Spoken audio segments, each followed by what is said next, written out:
Ladies and gentlemen, welcome to the Sleeper Hole with our no disqualifications on the topics and falls count anywhere. I am your host, Priest. To the right of me is Jason, aka the Kluganator. Yep. Across from me and to my right is the Zombie. No, just a zombie. I'm not one of. Well, fair keep it with one. Just one. Fair enough. And of course, the one who's making all the finger gestures and also having a lot of fun being goofy is one, the only, the analyst, Rob Leach. That's right, everyone. Here on the Sleeper Hold, ready for some amazing discussion action. I'm sorry, I tapped into my ring announcer. You did. Tapped into my ring announcer. Ready for some amazing discussion action. Yeah, that didn't flow as well as you were hoping for. Where's that whole analyst? Yes, this is the Rob Leach Leach. lay down in the other studio. Why aren't you bringing it here? Ladies and gentlemen, my name is the analyst Robert Leach, and welcome to the Sleeper Hole on this fine Thursday evening where there are no disqualifications on the topics and balls count anywhere. All right, guys, ready? Okay.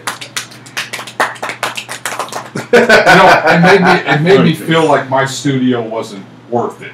If you don't now you weren't giving your all. Now it's worth it. I said the analyst, not Vince McMahon. Keep that shit outside.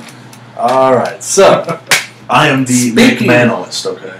oh boy. Oh, God. Speaking of events, that was one of the first key topics we wanted to talk about. Is there's been a lot of talk lately about when Triple H does step up and take over for Vince. Now, granted, I mean, you're still gonna have Steph and you're still gonna have Shane. They'll probably still have their involvement because they are in the whole company. But you're going to see more so, I'm sure, of Triple H being the figurehead because of his knowledge and experience. One of you guys said this earlier when we were talking about it. What changes or what things do you think may happen once Paul Levesque takes over? You mean Triple H? No, when he gets that suit on and becomes the new Vince. He'll still be called Triple H. He'll still be called Triple H. I know, but I'm gonna be that guy. Just to be that jerk. Guy, yeah. Just to be that jerk. That or they'll call him Hunter because. Yeah. Well, yeah, they'll want to say Hunter. I've heard people calling him Trips. I've heard people nobody calls him. No, that's Hunter. Titus. Titus is Trips. Yeah. Nobody calls him Hunter Hurst Helmsley. Nobody calls him Mr. Helmsley. Nobody calls him anything other than. I know. Those are just probably so called Triple H. I had to say it because I was like, it's just so funny that how for the longest time when we were kids growing up, and we bought into the kayfabe, we thought his first real name was Hunter. Exactly. And it's like, no, it's Paul. Well, that's if you didn't see him in WCW as Terra Rising. Yeah, that's true. Oh God. For the longest time, Before that. honestly, I had believed that Daniel Bryan's name was actually Daniel Bryan, but not Bryan Danielson. Yeah, Right. Which good job on his wife for screwing that up. Yeah. Anyway, so what do you guys think may happen when that comes down to A it? lot. I honestly feel like personally the main shows will start to emulate what we see on NXT. I think that you're right to some extent that we will see more of NXT because NXT has been very, and I stress the word very, successful. Oh yeah. But I think the one thing that I know that Triple H has always been proud of, the one thing he's always enjoyed, is having that really well done, in-depth storyline. So I think we're going to see more of that and more of it flushed out the way that NXT does to where it really does click with the fans and work. I feel like it also will be tighter compacted too. Like I feel like the 3-hour-long Raw will get. You think it'll be squeezed down to 2? Yeah. I feel like that's why SmackDown runs as well as it does, is because if they pack everything down to that 2 hours. And the same with our pay-per-views. The pay-per-views will get, except for the big four, obviously, the others will get That's packed possible. down a little bit more because it's got too much space. There's too much room to move. Yeah, and I mean, you're right, because they do a lot of filler. And filler does kind of kill the momentum And then to some extent. for a 5-hour event with a 2-hour pre-show, by the time it gets to the main event, people are either drunk or already asleep. Yeah. Or both. Or both. Yeah. Or one than the other. And I mean, don't get me wrong, fillers have their place, because you need fillers to transition. I completely agree. And help advance some stories. Yes, exactly. But you don't need them to be as long as they are or as frequent as they are. Yeah, they don't need to be half-hour-long episodes. They need to just fit into where they need to fit without... Now, what do you feel, Mr. Analyst? I mean, Come on, let's live up to your name here. What do you think is going to happen? Analyze it. Being involved as a manager and somebody who's seen really the ins and outs, as we all have in wrestling, I think you're right. Of course, filler has its spot. Filler doesn't need to be all the time. Yes. You go to a PWA show, maybe once every 2 or 3 shows, you have a promo in the ring. Other than that, it's all matches with maybe a minute-and-a-half promo beforehand. Yeah. Every now and then. As for Triple H taking over for Vince, it's bound to happen. Yeah. And I think what Zombie said is right. We're going to have more of a reflection from the style NXT is produced. Yeah. Reflect over to Raw and SmackDown. Not necessarily the exact same with the exact same people and the exact same production, but some aspects of it I think will filter over. And I think you're right. I think Raw might go back down to 2 hours, and I think pay-per-views normally will go back down to 3 hours. Well, we live in this digital era where people are, I don't even know. I think, Eric is actually watching right now. I'm pretty sure he's watching it on his cell phone. The majority of people will be viewing things on their phones. Oh, absolutely. We're looking at Mixed Match Challenge come up. How many majority of the people that are going to be watching that are going to be watching from a mobile device? Yeah. So unless you have some kind of app for your TV that does that. Because sure. the Facebook live viewing program is available on certain devices. That's true. But I mean, hashtag not sponsored. So. I didn't even say a particular brand. So you have the whole thing. Wow. You have the whole thing where, like you said, Facebook, WWE Network. Mm-hmm. Again, I'll say it again. Hulu, even like Netflix. All these different devices are streaming services or social media connections are all easy compartment. We live in this now moment. Now. And so, I agree with you that I think that's going to be a thing. I also kind of wonder, and I'm going to bring this over to Jason here soon, but I want to throw this in. I've been saying this for a while. Are they going to start eventually live streaming to the WWE Network and then upping the price? Because you instead of having to go through USA Network or whatever, hey, I can't watch it there. I'll just watch it here as a live stream like I would with a pay-per-view. And if I miss it, 24 hours later, I still have access to it. Will they alienate their universe with that? I think the problem with that right now, though, is that their current existing contracts with USA don't allow that. Yeah. Because the replays even of Raw or SmackDown do not hit the network until the following day. That's true. And it's also the same with Hulu. Both programs do not appear until the following day on Hulu. So until that agreement is modified in some way, that's not going to happen. However, in the future, I don't know. Yeah. I don't know if the servers would be able to handle it because more people on average watch the weekly program than they do the big ones. That's true. That's true. I'll give you that. So, because everybody has free access to them through cable or satellite. Some semblance of free anyway. Well, yeah, they're already paying for it anyway. Right. But some people don't pony up the extra money for the network. Yeah. And Zeidler makes a good point that, Raw and SmackDown are, on average, 30 days behind on the network. But I'm saying, like you said, once that contract is expired and they have to either renegotiate or... I could see it possibly happening. I mean, they've already realized after the first year of the WWE Network that they underestimated how much server space they needed, and they really stepped up that game to accommodate for that. I could see them doing that again. My other thing is, not only do I see that possibly happening, but this is a long shot. I think this would be a smart move. It'd be really hard to do to fool the information world that we are in today. But if they could do it, if they could pull it off, it'd be perfect. Create a second business underground. Create something that nobody realizes is tied to the WWE that comes up and starts to hire people away from them or book people away from them, sneak people, and pull a pseudo WCW to build that tension and rebuild that hype that was once the Attitude Era. Well, they did. I mean, Triple H was talking about this resurgence of the Attitude, essentially. But you need that fire under your butt in order to make that Attitude Era work, and right now there's no fire. Could they pull that off, though? Well, you'd have to be careful. WWE does own both WCW and ECW.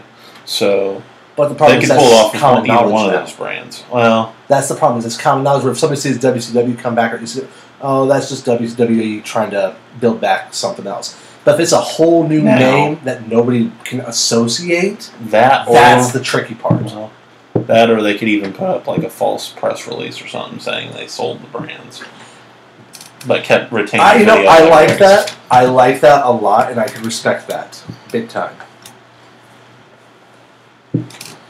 That would be a good move right there. And like I said, false press. They just have to make sure. Well, kind of like we don't have enough fake news as it is. Why not some real fake news? Well, I mean, the thing is, or some fake news. Well, the thing is, as long as they do that, the biggest challenge they're going to have is to make sure things like Ringside News, PW Insider, all those type things. Even the one that you're quite fond of, kayfabe news. I mean, they got to make sure that all these connections, all these people who know the ins and outs and learn the inside stuff first, don't get a hold of this and go, "Oh, this is just a ploy." They got to be able to fool them as well as fool their fans at this. And somebody bought them out or bought this name out, and then all of a sudden there's a new Ted Turner buying out their talent to screw them over. If they were to pull that off somehow, though, money. Guaranteed money left and right. That's like when GameStop bought out EB Games. One of the first things that came to my mind is if you were to keep this underground and not let people know that EB Games is GameStop and try to force a competitive market in one city, I can guarantee you're going to make a lot more money than when you go, oh, well, everything's GameStop now. People love competition. There's so many companies now that are occupied, that actually are and have been consumed by larger companies that essentially are those competing factors without ever identifying it unless you actually know, hey, this company is owned by this company. Yeah.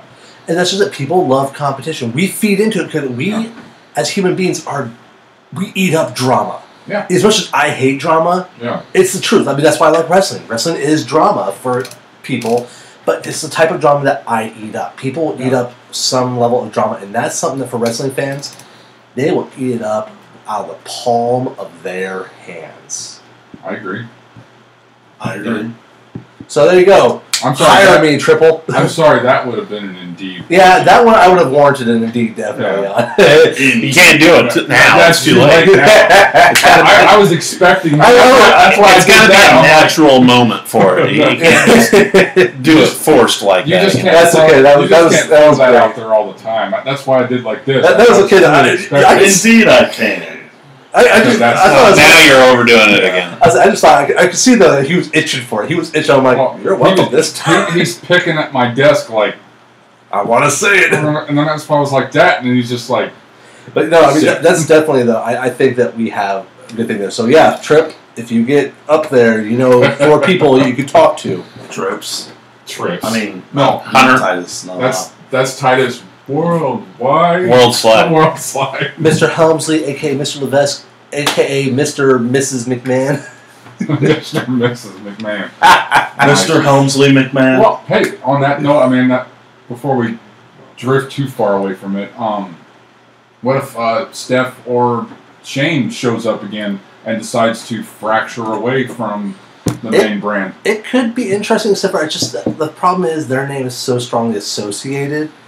It would have to be really believable that there was some big rift in the family. Right. Like something that royally pissed off Shane to make him say, screw you, Dad, screw you, sis, I am done all over again. I am sick and tired of your politics behind the scenes. And then goes and buys TNA. Yeah. Well, how about the idea of Shane not wanting to accept that his father is becoming further ill, and when Triple H is announced, hey, I'm taking over now, this is what's happening, and then Shane's just like, nah, F that. It's possible. It's possible. It's just, like I said, no matter what they do, right? They have to fool a lot of networking websites. They have to fool a lot of news websites, and they got to fool all of their fans. I mean, because most of the fans, but mainly if you can get them all, you're jackpot. Make it believable. Yeah. All right, okay, so Raw. Let's talk about some Raw stuff because there's a few good things that happened on Raw. First of all, we saw HBK come out. Oh, yeah. Had a really good promo going on. And then the dead man shows up. The dead man basically is like, you talk about this, that, and... The other? Yeah, I mean, just basically calling him out on saying that Triple H is going to win, and it comes this whole thing about why is Shawn still retired? And Shawn's like, I did it for respect for the fans, for you, for Triple H, but mainly for you. Yeah. And Taker asked the one good question. Is it fear? Yeah, is it respect or is it fear? What do you guys feel about this? So I feel it's just a way for WWE to try to get Michaels back in the ring at least one, if not two more times. I feel like it's a very good move on Triple H. Not Triple H, sorry. We were just talking about it. It was a very good move on Undertaker's part to try to incite Shawn Michaels and get him to compete, because that's a really, it's a literal low blow. Well, we know people that will probably just blow it all over the place. Oh, absolutely. That Shawn Michaels is in the ring again, so... Yeah, I mean, that was a great verbal low blow by The Undertaker. I wasn't going to say But my question is, do you truly feel that Shawn Michaels is doing it out of fear, or is he doing it out of respect? To build the tension up, I'm saying that basically Taker's going to push him to the point where, you know what? Screw it. You want me in the ring? I'm back in the ring. Is he capable of it, though? That's my inquiry. That is a good question, because I think health-wise, I don't know. Because part of me wants to say no, because I know he's sustained a lot of injury. Yeah, he doesn't look like... But I think if he was to get back into the gym a lot more, he could probably do it. But physically, that is. Yeah. I don't know. I feel like maybe they'll bring Shawn back for one more match. Okay. I feel like Taker's going to say all this. Taker's going to be like, all right, you're scared of me. Shawn's going to say, screw it. I'm not scared of you. Eventually, it's going to lead into Shawn's going to super kick The Undertaker. See, that I see happening at Australia. Maybe not even Australia. I mean, it could happen at Australia. Well, he already said he's going to beat him no matter what, so... Yeah. Well, yeah. But I think it could lead into next year's WrestleMania being Shawn Michaels and The Undertaker. Okay. One last time. Well, and it's Taker's last match. It'll be both of those. Yeah. Well, I mean, they're not going to end Taker's career on foreign soil. That's just some promotional event, essentially. My whole thing WrestleMania is what he built, so... My thing is, I truly do believe that Shawn did retire and stay retired out of respect. I really do believe those statements. But I do believe that this is a very interesting way to entice the Heartbreak Kid. If somehow WWE pulls it off and gives the fan what they've been begging for with one more match, no matter who it is, if it involves Shawn Michaels, it's going to be huge.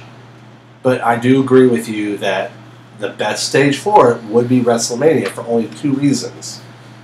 WrestleMania is synonymous with two things. The Dead Man and Mr. WrestleMania himself, Shawn Michaels. You don't have to hold it the whole show. No. He's trying to fix the lighting. Yeah. We're working on getting some studio lighting. We're always accepting some donations if anybody Well, wants like to I throw said that before, out I said there. it again. Once we get the other plans set up in motion, I can talk again to Mr. Pickett. Because I know he has at least one light that we can borrow. Awesome. All right, so let's talk about the Cinderella story, the one that made me very sad. The B team losing their titles. Now, I mean, when we talked about this last time, it was all about the Revival. Yeah. And I was like, okay, the Cinderella story is still going to work with the Revival. However, as we saw on Monday, the Revival got beat down to the point where they could not compete, and then it became Dolph Ziggler and the Scottish super freak known as Drew McIntyre. And right away when that happened, I was like, there goes my Cinderella story. I already knew. My heart sank seeing that the B team was going to lose to those two. But what happened to the Revival besides that beatdown? Something else obviously occurred for them to shift that, because the Revival was on round to beat the next. Not necessarily. Creative could have just had a whole different... I mean, but that one threw a lot. I guarantee that threw a lot of people for a loop. Like, wait a minute, what? I'm saying, what I think is going to happen is that since they've been starting the stuff with the back and forth on the Intercontinental title with Dolph and Rollins, that we might end up seeing them against the Shield for the tag titles. That could happen. Point. Because it wouldn't have worked Shield against B-Team because both are considered faces. So the thing is, what we're going to have first, I'm pretty sure of this, we're going to have an update for Hell in a Cell, where it's going to be the B-Team invoking their rematch clause, and the Revival will say, hey, we were screwed. And it's a triple threat. It's a triple threat tag match. Yeah. Then we will probably see Ziggler and McIntyre retain, so we can have them versus Shield. Rollins and Ambrose. And honestly, I'm okay with that. Because I've said since the team of Ziggler and McIntyre have gotten together, I would not be surprised if one of these times they hold all 4 titles over on Raw. And this is just the beginning. They've gotten the tag titles, which, for me personally, because I've always been a fan of the tag team divisions, to me that's my prestigious title. Yeah. So I'm already like, they've got it. They've got it. They're great by themselves, but this just shows as a team, there's hell to pay. Oh, yeah. So it's going to be really interesting now because they have destroyed what everybody was loving, the Cinderella story. They've caused this mayhem, and now we have a whole new force to worry about. And even with the rematch clause, it would be a magic trick for the B team to get it back. And who do you think, if they won the tag titles, would be the pairing for that? Would they freebird it? Or would it be... Oh, with just Strowman two involved, of you them? mean? With Strowman now being part of the picture? Or are you talking about... I think he's talking about Shield. I'm talking about Oh, Shield! Yes. Oh, no, I think it would just stay strictly Ambrose and Rollins. I don't think they would freebird it. They don't have... Well, Reigns would be present, obviously. Yeah, he'd be there or at ringside, but they don't have the unique personality like the New Day or Sanity to go, we're going to freebird rule this. Yeah. Yeah, but they're dangerous enough if WWE built it up right. They could go Oh, out there and absolutely. play the card, hey, listen, we're a dangerous trio. No Yeah. matter which two we put in there, you better watch the hell out. And I this- fully agree. The same could be of Ziggler, McIntyre, and Strowman. But I mean, yeah, go ahead. Ziggler and McIntyre aren't going to go anywhere without Strowman. Not right now, no. And Strowman with the monster behind the wheel of that particular trio, Ziggler and McIntyre are probably going to stay champions for a little while. But I mean, I will agree with the thing about the Shield because when the Shield first came out, they were pretty much a heel team. They just ran through every single person. And they showed, just like you said, you know, whether it's one of us or all 3 of us, you need to watch out because we can run this whole place. So I mean, if they wanted to go back to a heel angle and do the Freebird style, I think it would be perfect. The problem is, even though people hate Roman, they are head over feet over Rollins and Ambrose. And they're starting to swing back more in favor of him, honestly. On Roman, yeah, a little bit. Well, that's because of the fact that, honestly, him Yeah. kind of silencing Lesnar. Yeah, finally. that's true. So- The only thing I will say when it comes to the current Shield that I personally don't like is I don't like this edgier, grittier, rougher version of Ambrose. I liked the lunatic the way he was. Where, yeah, he was serious and he was out there for a fight, but he knew how to run that mouth and make it somewhat comical, but somewhat like, this guy is seriously, he's unhinged. There's something wrong with him upstairs. Because when you listen to him talk on the mic, you're going, is everything okay up there? And then you see him get into a match and do that whole thing where he gets knocked back, springs back from the ropes and clotheslines. So it's like, this guy has no unique wrestling style. He's just his own person. Yeah. And now we got this more ruthless aggression type style of him. Still crazy, though. I mean, Yeah, it's just more of a focused crazy. I don't know if I like it I don't as know. much. I mean, I could see the unexpected as being kind of like, wow, like this guy is really out there. But I think I'd be more afraid of the idea that craziness, it's got a focus, it's got an edge to it. But the thing, essentially. here's the thing for me. A focused crazy can become a predictable crazy. An unfocused crazy, you can't predict what they're going to do next. Well, but you also don't know whether or not he's going to stay on that track. That's true. I mean, honestly, he could swing back and forth whenever he sees fit. And right now, he's got to focus. But the moment he gets pushed to another point, he could throw it off the rails and just go. Can I ask this off-road. one thing about Dean, though? That it's been something that's been eating at me since he's came back. before he was on his injury list, we all had them playing up the whole Dean Ambrose and Renee Young story. We all had them playing up the whole relationship and that they just got married, really making it known to the public. Okay. And since he came back, they are avoiding that like the plague. She's out there commentating, and they're not milking any part of it. Like they're trying to avoid them going. But that was something that they really had.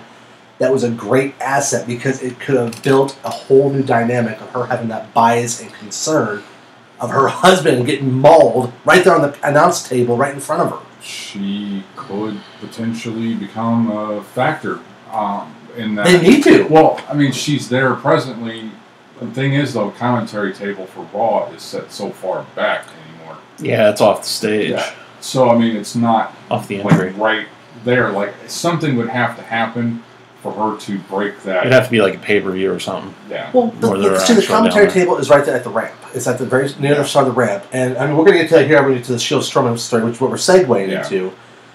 But there's stuff did happen at that commentary table. And that's why I'm like, there was no comments about her, no comments from her. She's probably trying to keep it professional since she's still new in the commentary position. I know, but they could so use it to their advantage. And the fans would buy it because you're making the fans become more immersive. Immersion is such a powerful tool. And, you know, I don't disagree that they're, if anything, like he said, that the idea that she's trying to keep it professional, but in the same token, I think they're building that up. Because people, I guarantee you, we're not the only ones asking that question. Oh, yeah. What's going on? Why hasn't this been talked about? Why is she even right there? Besides just the fact of her being the first Raw commentator. And female Raw commentator, yeah. Well, that's what I meant. First female Raw commentator ever. And, well, regular. Yeah. One anyway. Still. And then only weeks before her husband gets back into the ring. I mean, there's got to be some segue to that timeline. I really hope so. So, she's out there, now he comes back, and then now it's going to become more of a, how long can she maintain that professionalism? She's going to see her husband get powerbombed through the very commentator table in front of her, and she's going to break. I mean, that could be. I'm just kind of curious to see how that's going on. But let's go on to this. About the Shield Strowman story. I mean, they came out. There's Strowman with McIntyre and Ziggler, first thing, running their mouths. Shield comes down to try to, get involved. And Corbin brings out 3 different waves to keep these guys separated. Which majority of them get knocked down multiple times by either Ziggler, McIntyre, and Strowman, or by the Shield. Yeah. But eventually, then we see the Shield get arrested.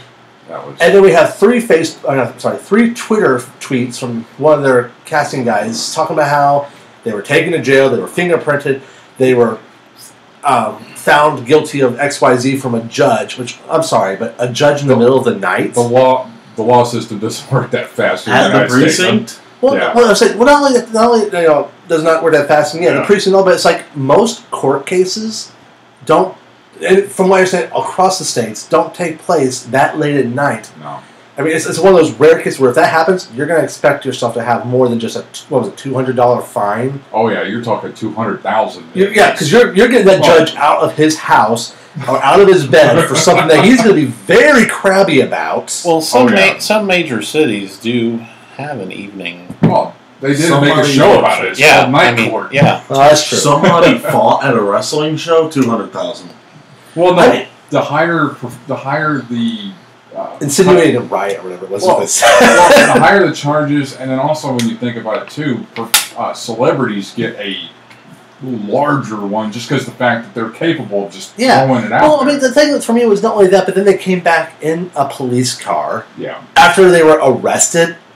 You kind of hurt the story. Well, that's another charge there, stealing a police cruiser. I'm sitting going, WWE, you're hurting your own storyline. At least we didn't have to go through the pain of watching them get arrested. We just had to see them in the back of the truck. Car. Well, because when WWE shows their cops arresting someone, it's so sad. It's terrible. You have the right to an attorney. Well, it's the same with the whenever we see the fake ambulances show up for the same purpose, and then later on they show up in Well, what's even worse is when the cops have the Miranda rights right there on a card in front of them. And they don't read it right. Well, yeah, that, because most of your cops that have been on the job that long memorize it. have that thing memorized. Oh, yeah. They know exactly what to tell you when they slap cuffs on you. Yeah. I believe there I can tell you at least for the Springfield Police there is. My Yeah.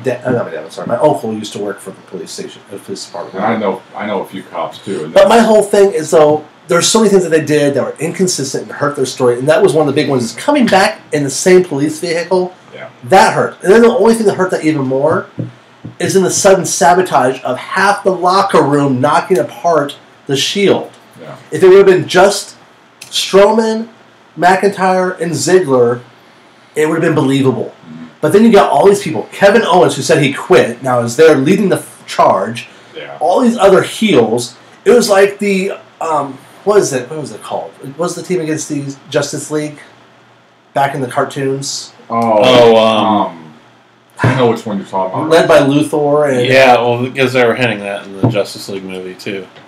That's Legion of Doom or something. Not Legion of Doom. No, Legion of Doom. No, it was something of Doom, I think.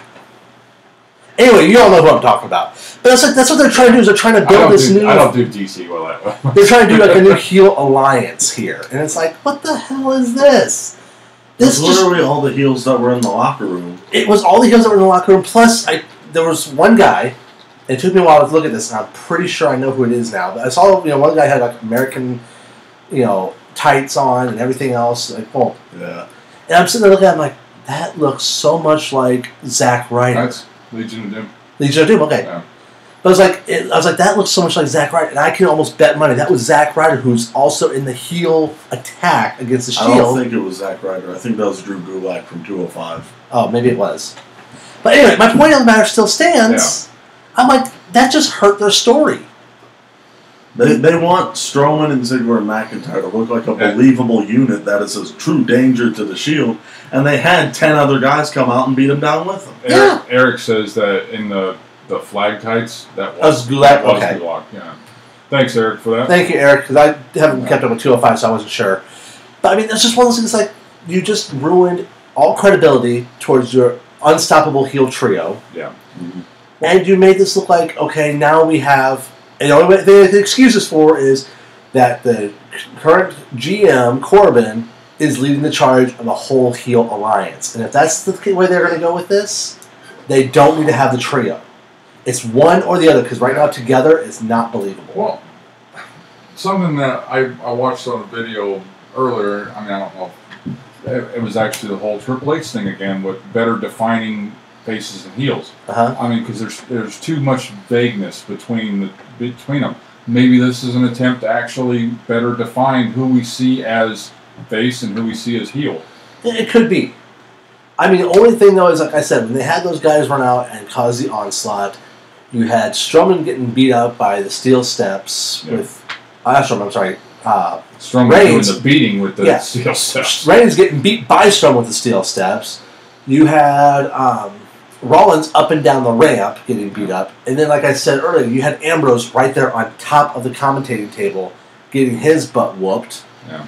And then finally they just laid all three bodies around. And the only other thing that to me that made that whole thing kind of awesome was when they did throw Rollins against the police car and the glass shattered, and I mean, his arm was cut up. I saw the blood. And I mean, that was just one of those things like, okay, that was actually a pretty good move.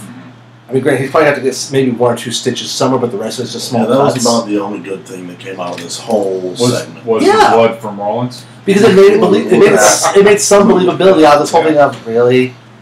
And of course, kind of, are trying to go, well, they did say they're going to drag their carcasses and feed off their carcasses and this and that. I'm like, you're not helping. They said they would, not the roster would. Yeah, I was like, you're not helping the case at all, It's fracturing the whole system, essentially, by doing that.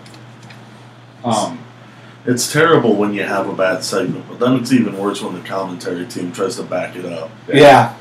That's the one time the commentary team should have just kept quiet. And honestly, if they would have all been quiet like Renee was, maybe then I would have been not so upset about the whole Renee thing.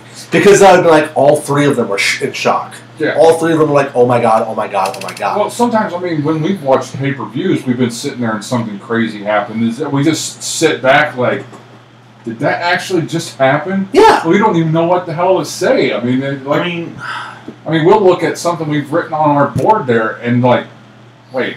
Yeah. What the hell are we supposed to say about that? Like, it's just mind blown. Exactly. Well, the thing with Renee is this isn't the only time she's done that, where there's been that shock factor and she just shut up when Ambrose was involved. Yeah. When he returned, Graves was talking, Cole was talking, Renee just shut up. She only said she only said one thing at one time when he first came in. Oh yeah, that's all she said, and then she was quiet the whole time during his appearance. Because she probably had Vince McMahon in her ear going, oh, shut the hell up. Nobody wants to hear from you, Renee. Actually, we do want to hear from you. Does this all mean that we're getting into this kind of harder era that they're trying to birth into? Could be. I mean, especially if we look into what Samoa Joe's been doing. Exactly. Are we getting into this harder era? Grittier. Yeah. Not even. I mean, beyond Attitude Era. I mean, what are we It's getting darker. It really is. It's getting more. It's so. I mean, dark. the Attitude Era had its share of dark moments too, but it's almost noir type. I was going to say, is it so dark that it belongs in the DC universe? I mean, really? So dark. Are you sure you're not from DC? Sorry, that's just, obviously if you haven't seen reference to Deadpool 2. Deadpool 2. I'm sorry, but points. You get points for that one. That was good.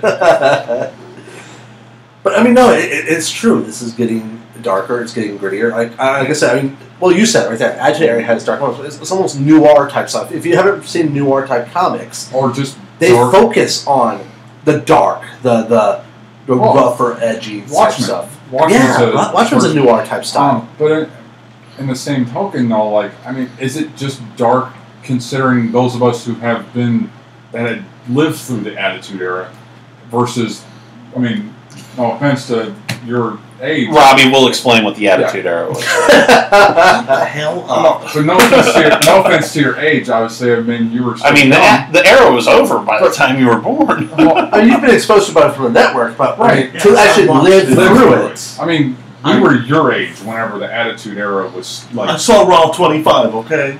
Okay, what I'm trying to say is. Have you lived through the whole 25 years of Raw? Do you need a hug, Rob? Well, he is a hugger, so. But no, what I was trying to say was the people from your generation. I sorry to sound like an old fart as it is now. But younger from your generation, what is considered to be dark and edgy now is different. Is light compared to what we'd experienced. But I think they're trying to find that middle ground between what is dark and edgy to them and what's dark and edgy to the older crowd who's seen some of the older dark and edgy without going too I've deep. seen dark and edgy. Because I mean, they don't want to go. I'm talking live things, not so much. I don't think they want to go as dark as Pillman Austin moment, or Katie Vick, or The Hand. Oh, but they want to go somewhere between there and what some people nowadays would see as dark. But then also clipping onto that edge of what the Attitude Era, the best of the Attitude Era was. Well, and the thing that was best about the Attitude Era was not only, like I said, the competition, but it was the believability, and that's what they really need to try to bring back, is that believability of, was that really scripted? Was that really planned? I mean, think about it. When Brock Lesnar defeated Undertaker for his undefeated streak at WrestleMania, he had everybody going, was that supposed to happen? Yeah. Was that scripted, or was that not supposed to happen? And Undertaker was just so injured he could not lift his arm to kick out. Yeah. It had everybody wondering, was that a legit thing for the storyline, or was that something that was something that Brock Lesnar did without Vince's approval, and that f***ed everything up? Yeah. And so that's what they need to do again, is make it where it's so much on that fine line of, is this supposed to happen, or is this what just happened? It makes everybody just drop their jaws and not make them question and doubt. Exactly.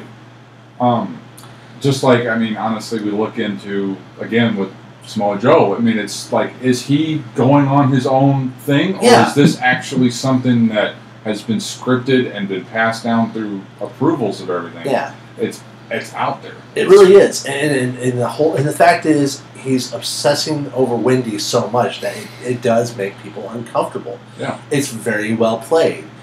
The last time they did something where somebody was obsessed with somebody's wife was back with DDP and Undertaker of, I want you to make me famous, so I'm going to start filming your wife at her house.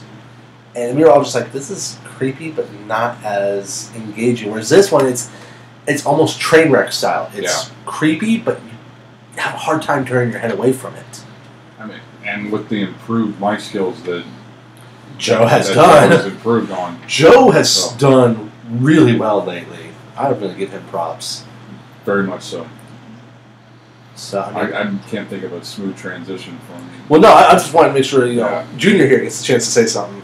Junior here would like to say that yes, Samoa Joe is doing a good job as beating up AJ Styles. I love how he goes to the different personalities. Like that one episode we had where he was like doing the whole flamboyant. I thought he did this, and then he did this. Yes, Samoa Joe's doing a lot. I'm just gonna stay over here. But no, you know who he sounds like there, don't you? Todd Chrisley from Chrisley Knows Best. I was just thinking about. Day. I just remember the last time when he did that one time we were at the studio. He was like, I'm just over here. And this guy did this, and then this guy, and he got drop kicked to the face, and then this happened, and then this happened, and another drop kick. It's just a quick transition. Samoa Joe. We've got a We might need to get him checked for multiple personality disorder. I'm gonna say we're sitting on split right here. Just as well. That could be a new angle for him with his gimmick. Oscar returned, and I didn't watch SmackDown. Yeah. Are we back to normal now? Yes, we are back to normal. Thank you. I'm serious though. We can see about making that part of his gimmick from now on for when he's at the show. I mean, he's capable of it. I mean, sometimes he one just throws it minute out there. we'll have him doing wow. sharp dressed man Rob Leach from the show, and then the next time it's raining men. Yeah, it's like like you know what? Okay, ladies and gentlemen, the following contest is scheduled for one fall. One fall. Wow. One fall. And it's going to be a man-on-man competition from Springfield, Illinois, weighing 150 pounds, the regional heavyweight champion, I know that Jake might help increase numbers of the LGBT crowd. You might piss some people. Oh yeah, it could go that way too. I don't know. This is kind of interesting. I'm going to talk to Arch about this. I don't know about that. You might piss some people off. Well, I got Arch's phone number. I might talk to him about this after the show. This might be kind of fun. I did great. I probably talk to Jaron first too. Stay tuned afterward for after the bell. So. Yeah. Well, are we doing after the bell? No, not tonight. Not tonight, but future episodes. Yeah, we'll definitely be starting to do some after the bell. Down the road. We're getting into it. Obviously, we're sitting on 42 minutes right now. So yeah, well, that's okay. Let's talk about Asuka's return, though. Yeah. You know, she's been gone for a while, and then while Naomi was getting beat up by the Iconics, she came back. The thing I'm worried about is, and we mentioned this a little bit, is you have Charlotte and Becky who are so focused on each other for the title that really that's kind of the hyper focus there right now when it comes to that.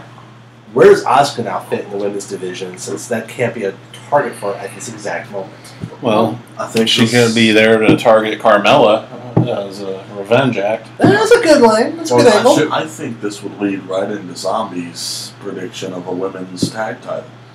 That could be too. That and also the fact that... And we got the Mae Young Classic going on now. Mae Young Classic, we're also sitting on the brink of what will be the Mixed Match Challenge. Well, Evolution also. And Evolution on top of that. So obviously she's getting herself back queued up to be able to take the title from either Charlotte or Becky, whoever ends up getting in the next... Absolutely. You got a good point there. She's capable of it. She is. She's very capable. I feel like she deserves it. I don't know. I'm not sure as to why she's been absent lately. Yeah, I'm not sure either. And honestly, though, you know, I'm now okay with Asuka because, like when we talked about before, I was not okay with it because the whole undefeated. Yeah. I think it had something to do with an injury or something. It bored me to death. But now that's not a thing. And I think it only bored me because it was so overplayed. Yeah, the undefeated thing. I mean, every time she would come out, whether it was in a match or any other thing related to the show, it was said 5 or 6 times. It was like watching a 5-minute video on YouTube and having 7 million ads play before, during, and afterward. Yeah. I mean, it was constantly. Well, you knew that wasn't going to end until some pay-per-view. Well, yeah. And they were going to give it to somebody who they thought would be deserving of that, which turned out to be Charlotte. The good thing was... I think it would have been better than Becky. But I agree. I fully agree. The good thing was, though, is they didn't feed her or hand feed her the title. Yes. Like, she actually did get her loss prior to even being in that particular area. Yeah. So she does deserve it. Now, also, though, it's one last thing about SmackDown is we now know that it's going to be the team of the Bar versus the team of Rusev Day to see who becomes the number one contender for it against the New Day. Yeah. We know what these guys are capable of, but the question is, what does the Bar have to do to prepare for Team New Day? And what does the team of what does the team of the Bar have to No, I thought do? it was like this. It's in Yeah. We're both in one. Oh. I'm letting them get that straight now. Anyway, what does the team of the Bar have to do to prepare for the team of Rusev Day? And what does the team of Rusev Day have to do to prepare for the team of the Bar? What do you guys feel about this? I mean, because honestly... I know that Sorry. Aiden English, I feel like, doesn't really pose a threat. No. That big of a threat, at least. At least not the Sheamus has a history with Rusev. Mm-hmm. Because remember, Rusev beat Sheamus for the United Yes, States he did. title. He did. Yeah. That's right, fella. That was after Raw one time. But then you have Rusev and Cesaro. I don't think they ever faced off. Not in a long feud, no. They've had, I think, one or two matches in the past, but nothing in a standing feud. Well, I think the only thing Rusev has to worry about too much is Cesaro. Okay. Not too much Sheamus, because Sheamus, of course, has been beaten by Rusev before, but that was back when he was a singles wrestler. Yes. That's This when is he a tag first team. came out. Yes, and it's a whole different Oh, yeah, absolutely. gimmick. And Aiden English, I don't feel is a factor in it. I mean, honestly, Sheamus and Cesaro are a good, solid team together, whereas Rusev and Aiden have been fractured in and out over But the see, past that's month. where I argue, is that Aiden English is going to be underestimated, and he is going to be the wild card, because people don't think he's got it. But he has shown, especially this last show, that he will do whatever it takes to be there for his team. But is it going to be a factor in his loss? I don't know.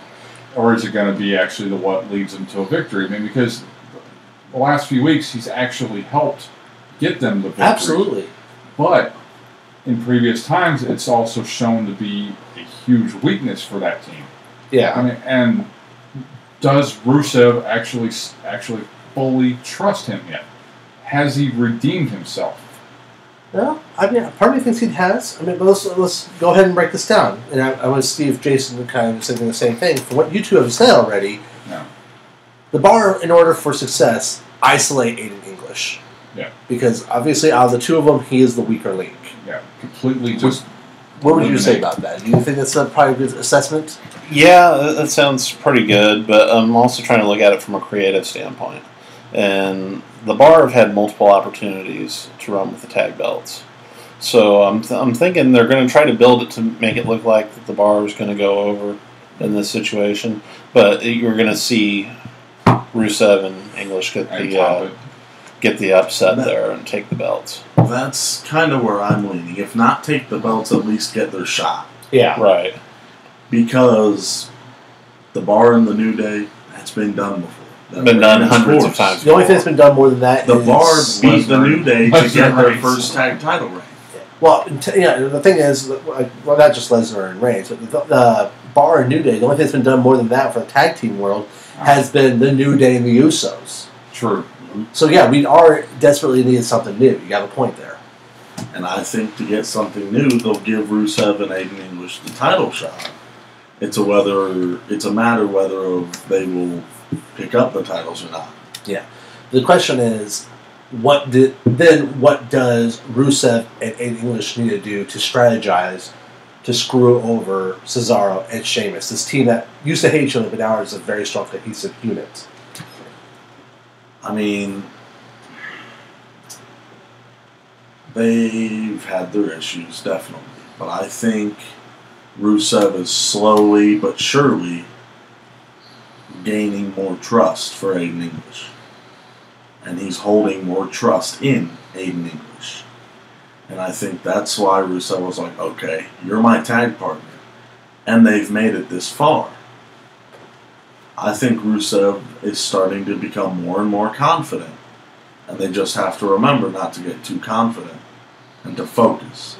Can I point out one analytical thing I've noticed between these teams? The bar, it used to be a complementary thing of strength and speed, and also, power and endurance. And it slowly has become more focused on the strength and endurance to where they are kind of a slow, steady pace from now on in their matches. Well, they're not getting any younger. Rusev and Aiden English, especially with the last match, are becoming a little bit more of a speed and erratic type of thing. I mean, Rusev has shown he's got the speed. And he's got and we've already known he's got the power, yeah.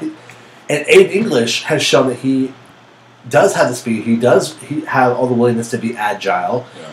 So is it a thing of, as long as we keep quick and chaotic, we can keep the bar unstable and off their game? Because that's what New Day's done countless times, and they've won. Can Team Team Rusev Day pull that off and keep the bar from being keep a firm, slow structure?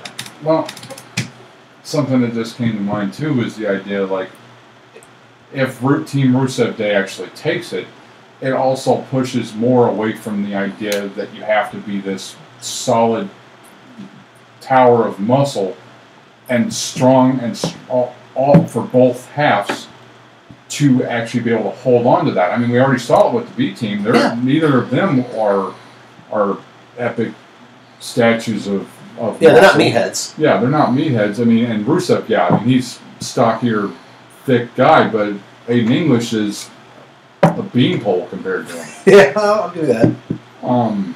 So it kind of steers away from what Vince honestly wanted, was the idea of just bodybuilder type styles. And I mean, why not?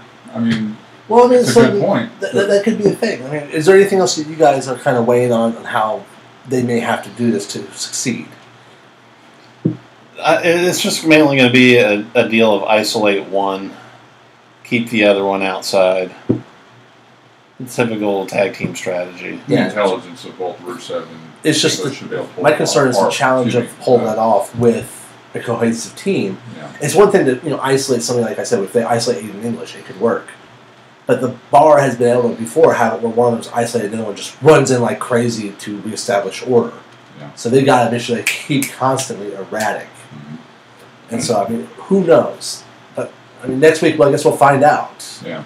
Yes. I mean, it's just a matter of if Rusev Day can pull this off, they'll be on the pathway to success.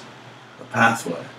Speaking of pathway, CIPW presents Pathways. Wow. This Saturday in Kincaid, Illinois. Okay, I'll get that one. That was a good one. That was a good segue. That one looked like it had wheels on it. I'll give you double points for that. That was well done. That was worth the crisp high five. So. There we go. But yes, this Saturday, September 8th in Kincaid, Illinois, at South Fork High School. That's 612 Dial Street in Kincaid, Illinois. CIPW presents Pathways. Doors open 6:30 p.m. Show starts at 7 o'clock p.m. I can tell you we'll see the debut of the first ever women's wrestler in CIPW. Harley will make her debut this Saturday. That's what's We're up. going to be seeing Maru in CIPW as he takes on Victor Analog.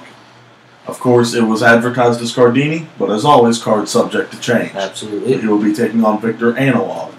I also know a gentleman by the name of Alex Riley. No, not from WWE.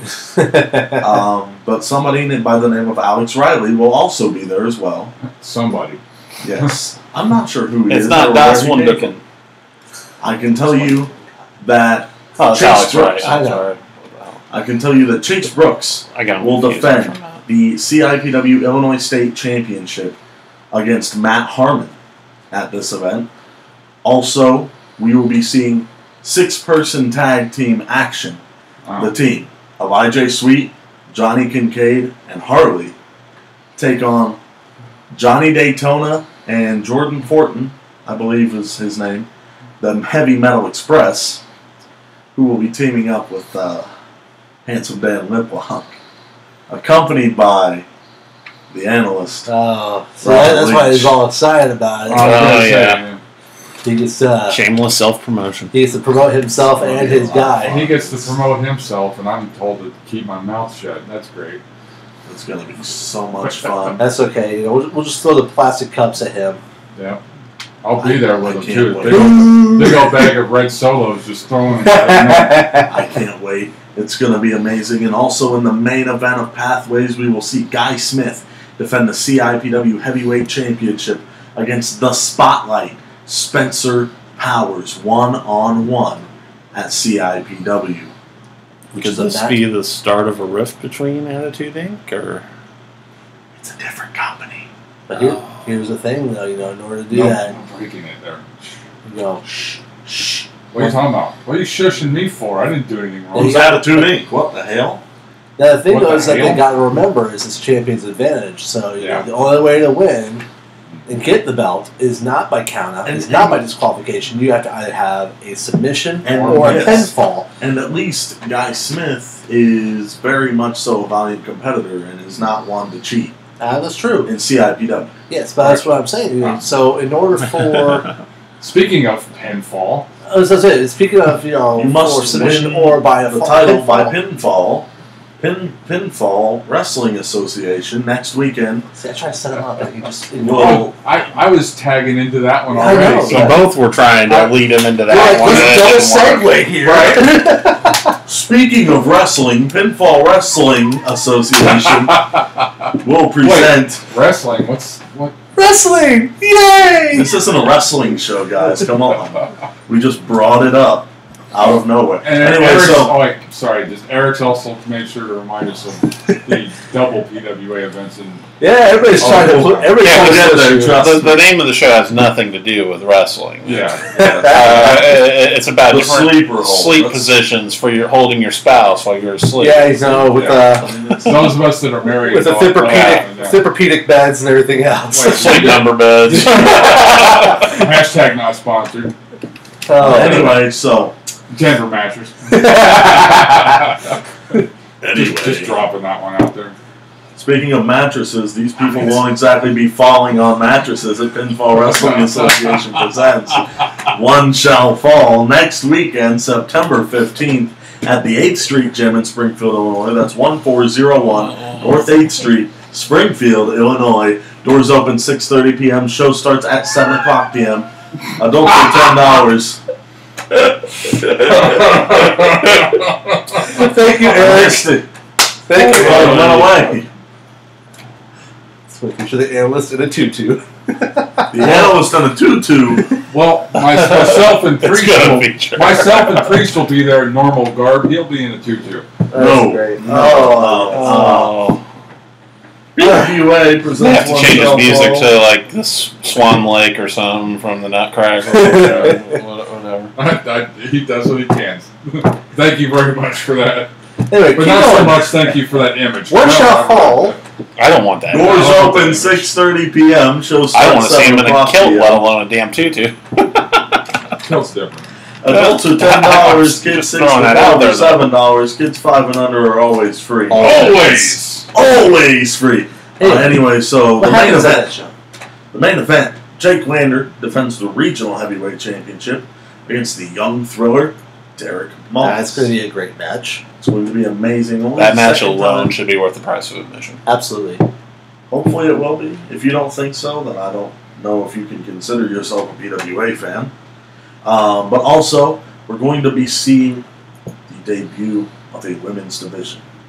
PWA. Yes.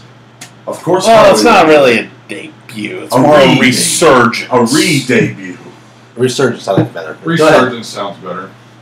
Anyway, we've Push always it had a Harley. Of women's course, Harley will be there. division. It's just it's Returning. hard to get them all there. Returning to PWA will be Shauna Reed. Nice. She's a great competitor. Also I know somebody that's going debuting. to be there for her. Also Yeah, we all debuting at PWA Hamrick. will be Sierra Okay. and Tootie Lynn Ramsey. Will make her Ah. debut. as well. Okay. Also, a debuting tag team to PWA, the Hooligans, will be at PWA's One Shall Fall as well. It's going to be amazing. Also, Any don't information forget, on the hooligans, Mr. Analyst? I've seen them at a couple shows. Don't know their names. Just know that the team. There are a couple of barefoot hillbillies that wear jean overalls. Gotcha. That's all I know. Okay. Anyway, they're part of that whole also appearing. backyard wrestling. No, they work with another company in town or in the area primarily, but Fair enough. That other company. No, it's a company that we get along with. Gotcha. Anyway, so you can also expect to see Magnus, Of course. the #1 contender to the Regional Heavyweight Championship, Victor Analog. Will Neil Diamond Cutter be with the Hooligans? Nice. That I don't know. Anyway, so yes. Also, Handsome Dan Liplock will be appearing at this show as well. You'd swear that was like an alternate personality for him, the way he emphasizes handsome Dan Liplock. So now we're already counting at least 3 distinct Liplock personalities. No. It's Handsome He Dan morphs Liplock's out. going to be there. It's going to be amazing. God. CWA. Also, I'll be doing my vlog that day, but that's the different story. CWA presents One Shall Fall. It's going to be amazing. It's going to be a lot of fun. 1401 North 8th Street, Springfield, Illinois. Other upcoming PWA shows. We're going to be in Jacksonville for High Voltage on September 22nd. Doors open 6:30. Show starts 7 p.m. Adults $10. Kids 6 to 12, $7. Kids 5 and under are always free. I can tell you right now, the main event of that show, the main attraction, KC Jackson, will challenge the winner of the main event of One Shall Fall for the Regional Heavyweight Championship. He's made it well known. I've been informed that it's signed. It's just a matter of who wins between Jake Lander and Derek Moss. And does that happen in Jacksonville? That happens in Jacksonville. The following week. Jayville. Jayvizzle. Also, September 29th, PWA returns for Rumble in the Park in Athens, Illinois at 1 o'clock p.m. at the Athens Community Park, 210 Dottie Bonarco Drive in Athens. Go ahead, check them out. We're going to have the ring set up. Pretty sure Handsome Dan Liplock's going to be there. Handsome Dan Liplock's going to be there. And we're going to have... If that doesn't satisfy your quench for your thirst for PWA action, there's an actual second event going on the same day. Yes, we're also going to have Beardstown Beatdown in Beardstown at Art Zeke Park in Beardstown as well, starting at 6 p.m. Both events that day are free to the public. No cash needed, except you may want to fill up your tank if you're going above. Then you might want to bring some money for stuff that's being sold by vendors around there. Yeah. There's going to be fall festivals at both shows.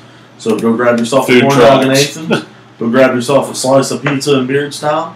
Have yourself a good old time watching some PWA action. I know in Beardstown, Jake Lander's going to be there. Also, we're going to have probably Handsome Dan Liplock. As much promotion as he's getting today, he needs to toss something our way. Or appear on the show or something. Yeah, we'll make that part happen at least. We'll make it happen. Trust All me. I know is he was saying, about the good old show and everything else. All I can think of, well, it's the good old boys. Right? Just some good old Could you boys. see him and Liplock getting in a car and trying to jump out Yes! Wow. We need to do that. We need to record that and then make that be part of it. We need to record that and then put that as the intro video. Then we'll stop it while it's in midair like they did on the show all the time. We'll just make that part of their intro video from that point on. We'll get The analyst and lip lock. we'll get a black version of the General Lee with a pink stripe going down the middle. And instead of the 01, it has the lips instead. Yes! I am all for this. Also appearing in Beardstown should be the man who actually made his wrestling debut in Beardstown last year. He was known as the Beardstown Brawler. He did replace Bradley Stevens III. I remember this guy. He teamed up with Big Money Brent Dunn. Brent Dunn was like, "What's your name?" He said, "You know what? Not to steal from The Rock, but it doesn't matter what your name is. I bought you. I own you. you're going to be called the Beardstown Brawler. And then better known today as I.J. Sweet. Or as we all knew him as well. for a little while he still went by as the Beardstown Brawler, as Mr. Hamburger Meat Chest because of all the chops he got. Oh, God, yeah. His chest was so red. It looked worse than Daniel Bryan's. It did. I felt so bad for that guy. Yeah. Also, Johnny Kincaid, who made his debut at Brawloween last year in a mask and some sort of weird attire. You decided to call him Mystery X because neither of us knew his name. Yeah. So, Mr. X. It was a lot of fun. Anyway, so pathways for CIPW this Saturday in Kincaid. One shall fall for PWA next Saturday in Springfield. High voltage for PWA in Jacksonville the 22nd. Which I'm going to try to be to that one. September 29th, PWA 1 p.m. in Athens, 6 p.m. in Beardstown. Both shows free to the public. Yep. It's going to be a lot of fun. Check out some PWA action. Sounds like it's going to be heck of a fun. Indeed. There you see, perfect timing there. Yeah. Now, ladies and gentlemen, that is all the time we have here for the Sleeper Hole. We are actually a little bit past time, but that's okay. We started out a little bit late. Yeah. So thank you so much for tuning into our show. Come back next week, and we will have another big, exciting episode for you, as well as more information about local shows. And who knows, we may have a talent coming in to be a guest. You never know what to expect here at the Sleeper Hole. So be sure to hit that subscribe button and hit that bell to be notified when we do go live and when we post anything else on what we're going to get into a more regular basis of posting videos. Absolutely. I believe Priest is also going to be getting back into uploading archives. Yes. The archives will be continued here soon. So everybody, now's the time to say it. Everybody say goodbye. Goodbye. Goodbye. Goodbye, sweetie.